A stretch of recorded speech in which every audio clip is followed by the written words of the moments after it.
Good morning all of you. Welcome to Mehta digital classes. कैसे हो? अच्छे हो ना? सब पढ़ाई कर रहे हो ना?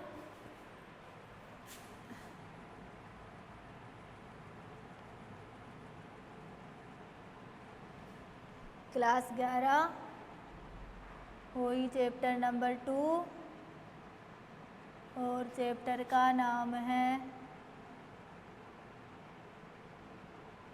परमाणु संरचना।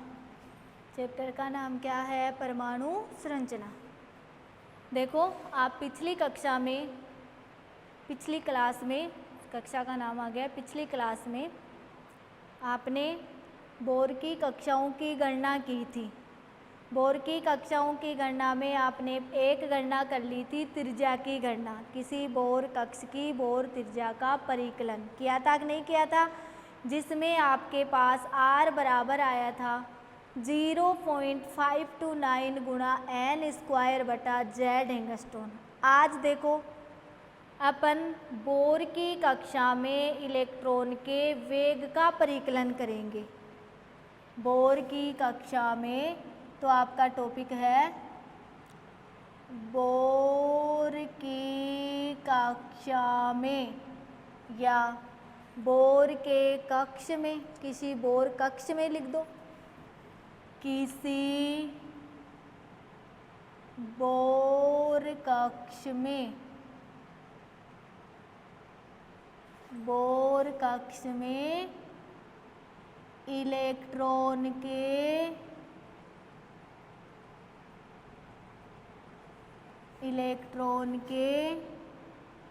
वेग, इलेक्ट्रॉन का वेग क्या है? v।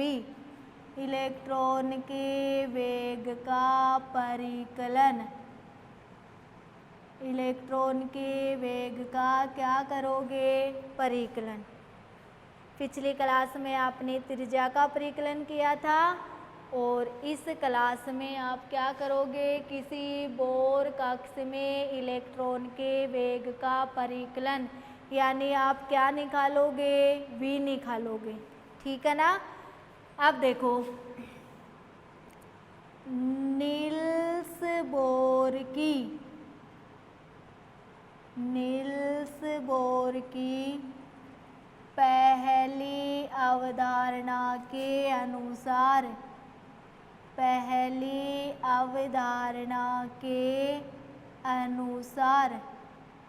नील्स बोर की पहली अवधारणा क्या थी? mv स्क्वायर बराबर z स्क्वायर बटा r। इसे क्या दोगे? समीकरण नंबर 1। ओके बच्चों, अब देखो, नील्स बोर की दूसरी अवधारणा के अनुसार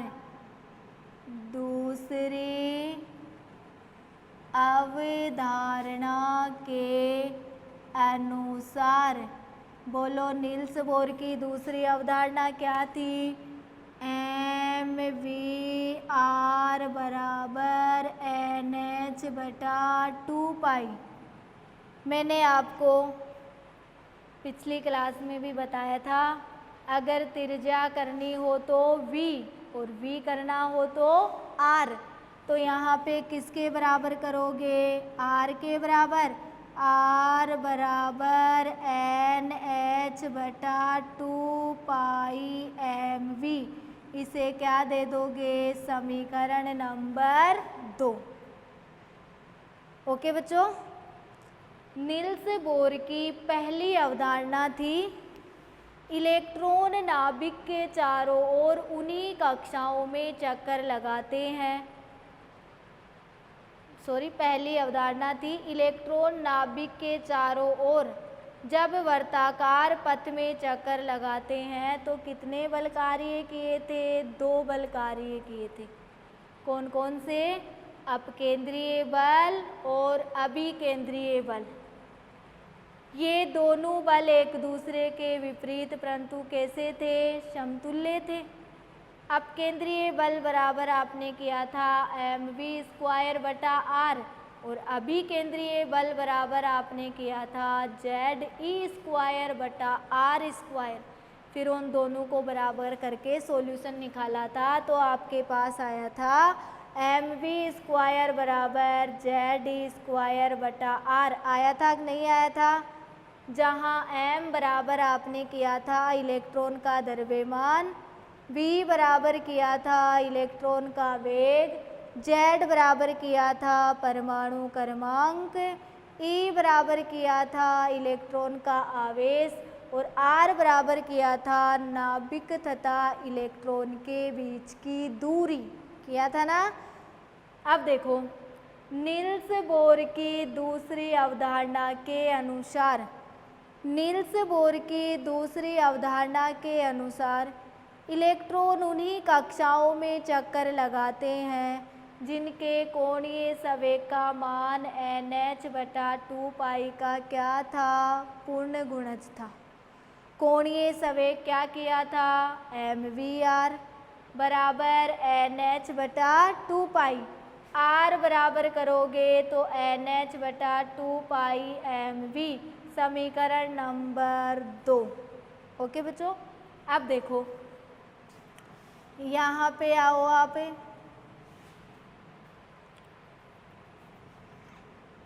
समीकरण 1 में r का मान रखने पर, समीकरण 1 में किसका मान रखोगे? r का।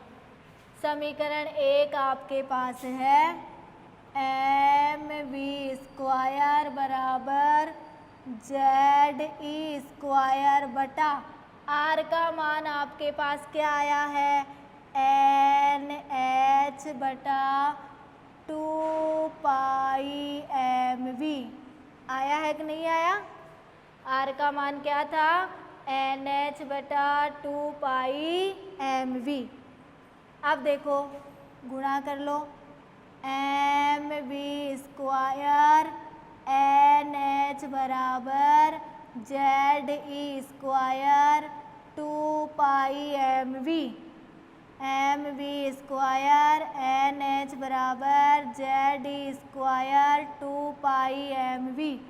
अब देखो, एक m से क्या कैंसिल हो गया? एक m। एक v से क्या कैंसिल हो गया? एक v। अब क्या बच गया? VNH बराबर ZE² 2 पाई। बच गया ना? अब देखो v का मान निकालना है तो v बराबर 2 पाई ZE² बटा NH, v बराबर 2 पाई ZE² बटा NH। अब देखो z को और n को कहाँ ले लोगे? बाहर। तो v बराबर 2 पाई E² बटा h गुणा z बटा n। ये किसका सूत्र आ गया? v का। इसको क्या दोगे? समीकरण नंबर 3। क्या दोगे? समीकरण नंबर 3। ओके बच्चों, अब देखो यहाँ पे अपन करते हैं, इसके बाद में यहीं पे कर लेते हैं। चलो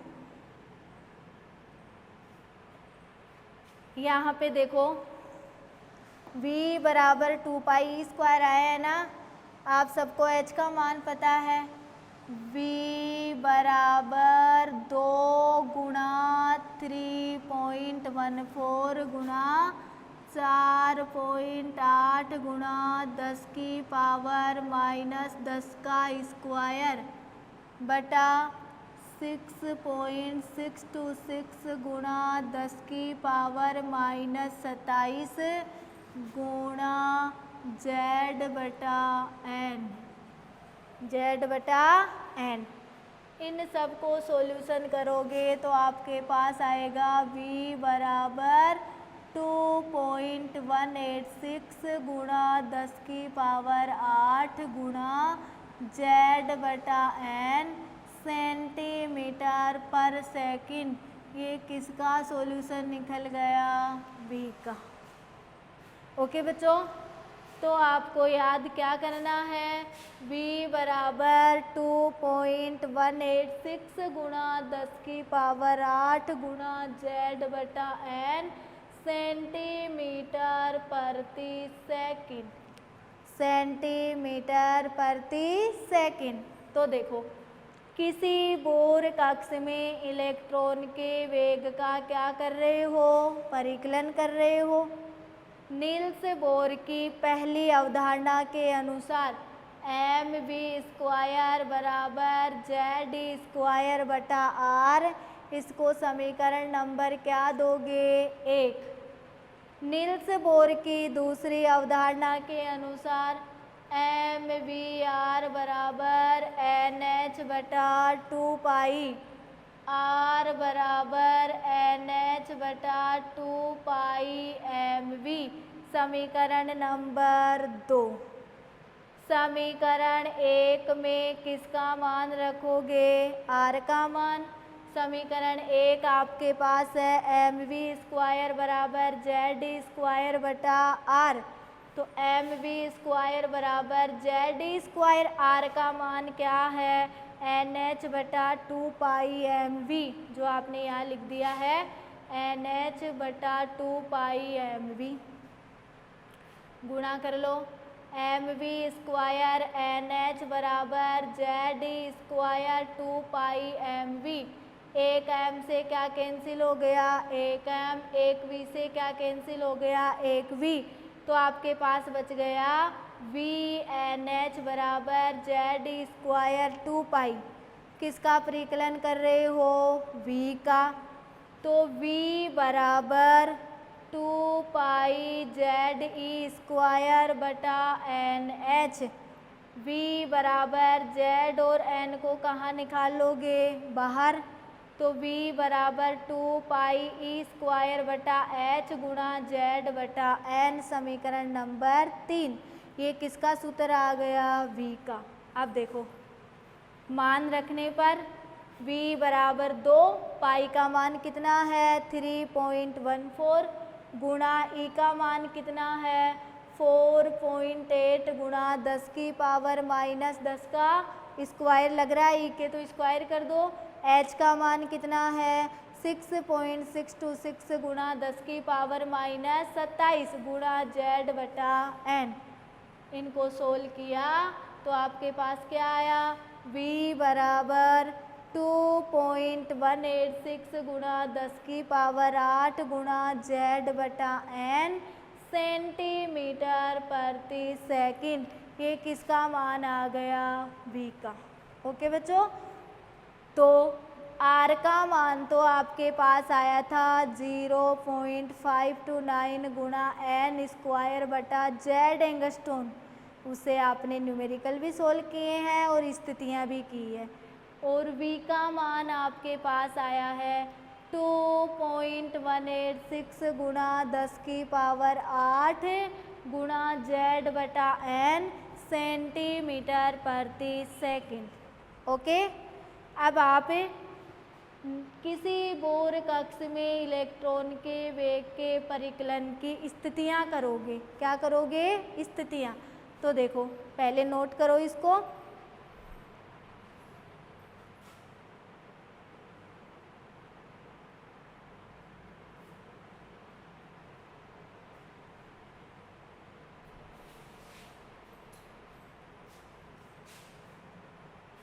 अब देखो, स्थिति करोगे,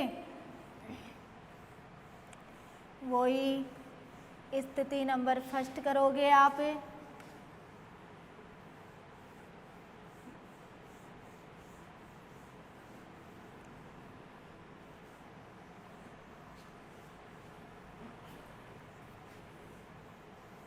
देखो,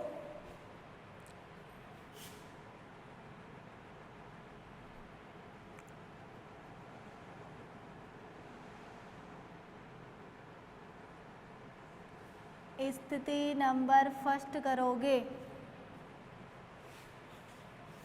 जब z का मान स्थिर हो, या ऐसे कर दो z स्थिर हो, जब z स्थिर हो तथा n भिन्न हो। z तो क्या हो, स्थिर, और n क्या हो, भिन्न हो। यानी z को तो z रखना है, n का मान क्या करना है, अलग अलग करना है। तो देखो ऐसी पोजीशन में आपके पास v बराबर आया था, v बराबर 2.186 गुणा 10 की पावर 8 गुणा z बटा n सेंटीमीटर प्रति सेकंड, यही आया था ना। तो स्थिति कर रहे हो तो यहाँ पे v1 बराबर कर दोगे, v1 बराबर 2.186 गुणा 10 की पावर 8 गुणा z को तो स्थिर किया है, n को क्या किया है, भिन्न। तो v1 बराबर n1, भाई v1 लिया है तो n का मान भी n1 करना पड़ेगा। इसको समीकरण नंबर क्या दे दोगे, 1। अब देखो v2 बराबर 2.186 गुणा 10 की पावर 8 गुणा z बटा n2 सेंटीमीटर प्रति सेकंड, इसको क्या दोगे, समीकरण नंबर 2। देखो z को तो तुम स्थिर रख रहे हो और n का मान क्या कर रहे हो, अलग अलग कर रहे हो ना। अब देखो समीकरण 1 व समीकरण 2 से, समीकरण 1 व समीकरण 2 से, समीकरण 1 क्या है, v1 बराबर v1 बटा v2 बराबर, v1 का मान कितना है, 2.186 गुणा 10 की पावर 8 गुणा z बटा n1। अब देखो समीकरण 2 क्या है, v2 का मान क्या है, 2.186 गुणा 10 की पावर 8 गुणा z बटा n2। बोलो 2.186 गुणा 10 की पावर 8 से कैंसिल हो गया, z से z कैंसिल हो गया, तो v1 बटा v2 बराबर n2 बटा n1। इसका मतलब v1 बराबर n2 आया और v2 बराबर क्या आया, n1। इसका मतलब v समानुपाती 1/n, v समानुपाती 1/n। इसका अर्थ हुआ n का मान बढ़ने पर v का मान घटता है, n का मान बढ़ने पर v का मान क्या होता है, घटता है। क्योंकि देखो v व्युत्क्रमानुपाती क्या है, n है। ओके बच्चों, तो स्थिति फर्स्ट है, जब z स्थिर हो तथा n क्या हो, भिन्न हो। आपके पास v1 बराबर 2.186 गुणा 10 की पावर 8 गुणा z बटा n1, क्योंकि n को अलग अलग किया है ना, सेंटीमीटर प्रति सेकंड। इसको समीकरण नंबर क्या दे दोगे, 1। v2 बराबर 2.186 गुणा 10 की पावर 8 गुणा z बटा n2 सेंटीमीटर प्रति सेकंड, इसे समीकरण नंबर क्या दोगे, 2। समीकरण 1 व समीकरण 2 से v1 बटा v2, v1 का मान आपके पास है 2.186 गुणा 10 की पावर 8 गुणा z बटा n1, और v2 का मान आपके पास है 2.186 गुणा 10 की पावर 8 गुणा z बटा n2। 2.186 गुणा 10 की पावर 8 से क्या कैंसिल हो गया, 2.186 गुणा 10 की पावर 8 गुणा z से क्या कैंसिल हुआ, z। तो v1 बटा v2 बराबर क्या बच गया, n2 बटा n1। इसका मतलब 1 के बराबर 2 है, 2 के बराबर क्या है 1, तो v व्युत्क्रमानुपाती n होगा। v समानुपाती 1 बटा n, इसका मतलब v किसके व्युत्क्रमानुपाती है, n के। n का मतलब कक्षा और v का मतलब वेग, या n का मतलब कोषों की संख्या।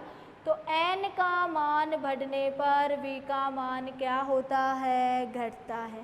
ओके बच्चों, अब देखो अपन स्थिति नंबर 2 करेंगे, वेग की स्थिति नंबर 2।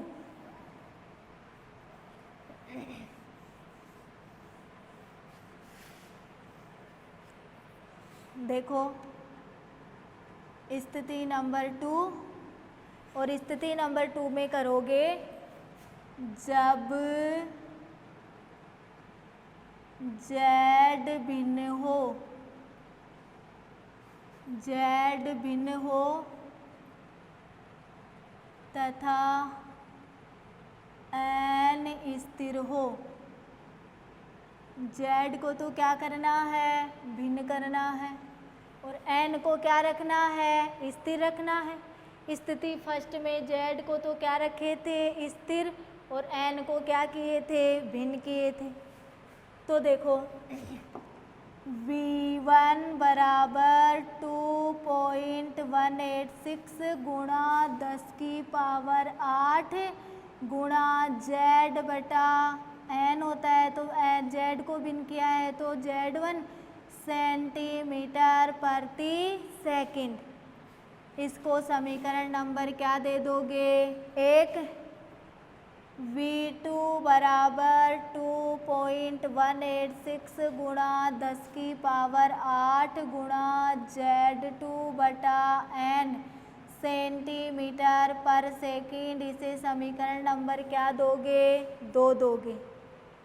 ओके बच्चों, अब देखो समीकरण 1 व समीकरण 2 से समीकरण 1 क्या है, v1, समीकरण 2 क्या है, v2।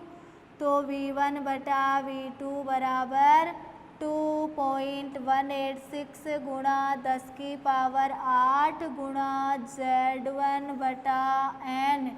अब देखो 2.186 गुणा 10 की पावर 8 गुणा z2 और गुणा n। z और z1 और z2 भिन्न हो गया ना, z। 2.186 10 की पावर 8 से कैंसिल, n से n कैंसिल, तो देखो क्या आ जाएगा आपके पास, v1 बटा v2 बराबर z1 बटा z2।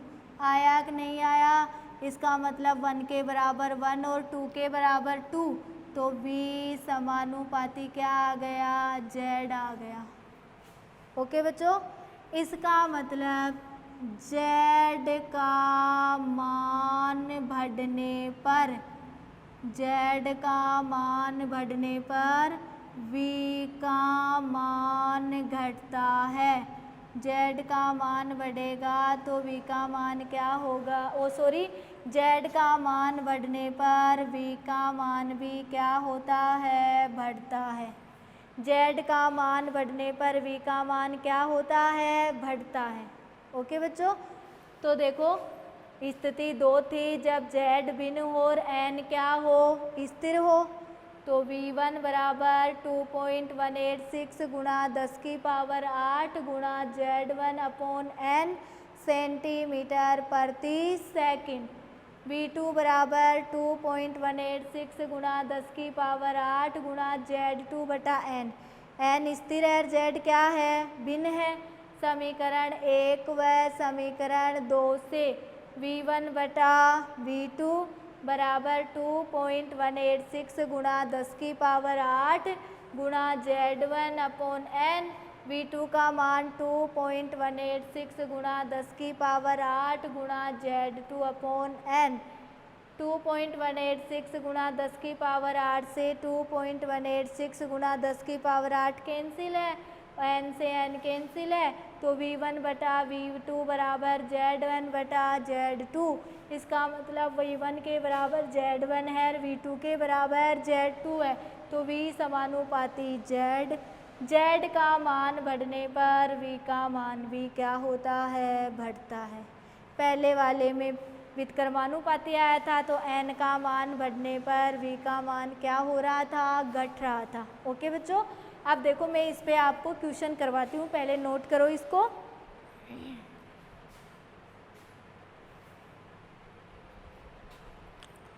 जैसे मैं आपको क्वेश्चन नंबर 1 देती हूँ वेग पे।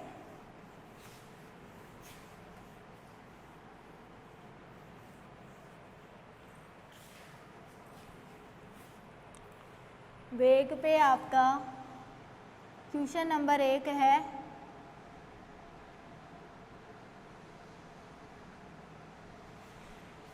हीलियम परमाणु की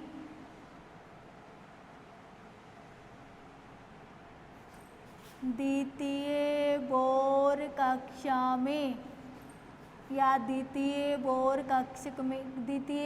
कक्ष में इलेक्ट्रॉन के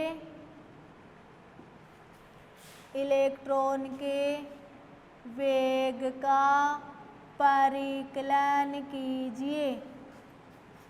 इलेक्ट्रॉन के वेग का क्या करोगे, परिकलन।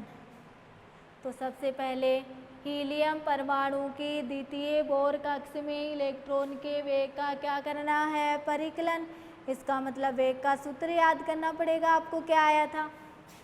तो देखो v बराबर 2.186 गुणा 10 की पावर 8 गुणा z बटा n सेंटीमीटर प्रति सेकंड, यही आया था ना v का मान। अब देखो हीलियम परमाणु है, इसलिए z का मान कितना है, 2। दूसरी कक्षा है तो n का मान भी कितना है, 2। तो v बराबर 2.186 गुणा 10 की पावर 8 गुणा 2 बटा 2 सेंटीमीटर प्रति सेकंड। 2 से क्या कैंसिल हो गया, 2। तो v बराबर क्या आ गया, 2.186 गुणा 10 की पावर 8 सेंटीमीटर प्रति सेकंड। ये आपका क्या हो गया, आंसर हो गया। ओके बच्चों, तो हीलियम परमाणु की द्वितीय बोर कक्ष में इलेक्ट्रॉन के वेग का क्या करना था, परिकलन करना था। आपको वेग का मान पता है 2.186 जो मैंने अभी अभी करवाया है, गुणा 10 की पावर 8 गुणा z बटा n सेंटीमीटर प्रति सेकंड। z परमाणु क्रमांक, n कोषों की संख्या या कक्षा। बोलो परमाणु कौन सा है, हीलियम। हीलियम का परमाणु क्रमांक कितना होता है, 2। बोलो कक्षा कौन सी है, दूसरी, तो n बराबर 2 रख दिया। v बराबर 2.186 गुणा 10 की पावर 8, z का मान 2 और n का मान भी 2 सेंटीमीटर प्रति सेकंड। तो v बराबर 2.186 गुणा 10 की पावर 8, 2 से 2 कैंसिल हो गए ना, सेंटीमीटर प्रति सेकंड। ये आपका क्लियर आंसर है। ठीक है बच्चों, अब आपको मैं एक क्वेश्चन और करवाती हूँ इस पे। तो देखो आपका वेग पे दूसरा क्वेश्चन है, क्वेश्चन नंबर 2 है, लिथियम परमाणु की, या तुम लिथियम की जगह और कुछ भी लिख लो, बेरिलियम ले लो, बेरिलियम परमाणु की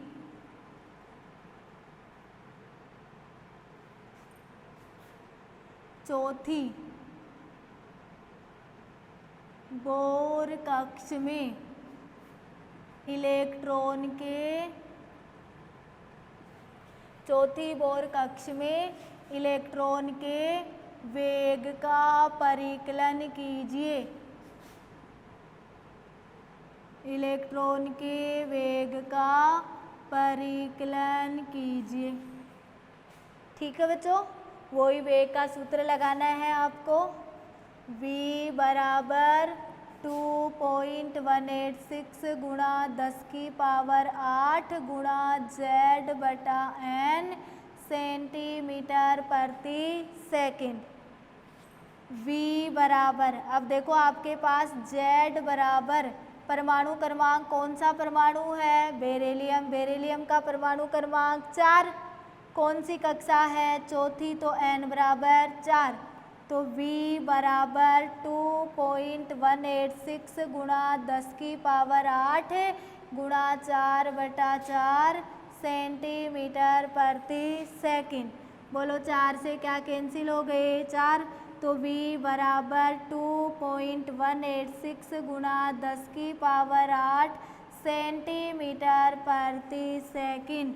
ये आपका क्या आ गया? आंसर आ गया। तो बेरिलियम परमाणु की चौथी बोर कक्ष में इलेक्ट्रॉन के वेग का क्या करना था? परिकलन। सबसे पहले आप क्वेश्चन की तरफ ध्यान दोगे कि त्रिज्या निकलवाई है, एक वेग, अगर त्रिज्या निकलवाई है तो त्रिज्या का मान रख दो, और वेग निकलाया है तो वेग का सूत्र रख दो। वेग का परिकलन करवा रहा है, तो v बराबर 2.186 गुणा 10⁸ गुणा z बटा n सेंटीमीटर प्रति सेकंड। अब आपको z और n देखना है। z का मतलब परमाणु क्रमांक और n का मतलब कक्षा। परमाणु क्रमांक आपको परमाणु देखना है कि कौन से परमाणु है, तो बेरिलियम है, तो बेरिलियम का परमाणु क्रमांक कितना होता है? 4। कक्षा देखनी है, कौन सी कक्षा है? चौथी, तो n का मतलब कितना हुआ? 4। v बराबर 2.186 गुणा 10⁸ z का मान 4, n का मान 4। 4 से क्या कैंसिल हो गया? 4। तो v बराबर 2.186 गुणा 10⁸ सेंटीमीटर प्रति सेकंड। ये आपका क्या है? आंसर। ठीक है, तो सबको वेग का परिकलन करना आ गया। क्वेश्चन मैंने किस तरीके से आते हैं बता दिया, स्थितियाँ मैंने निकाल के बता दी है। ओके बच्चों, class is over. Next class में मिलेंगे। बाय।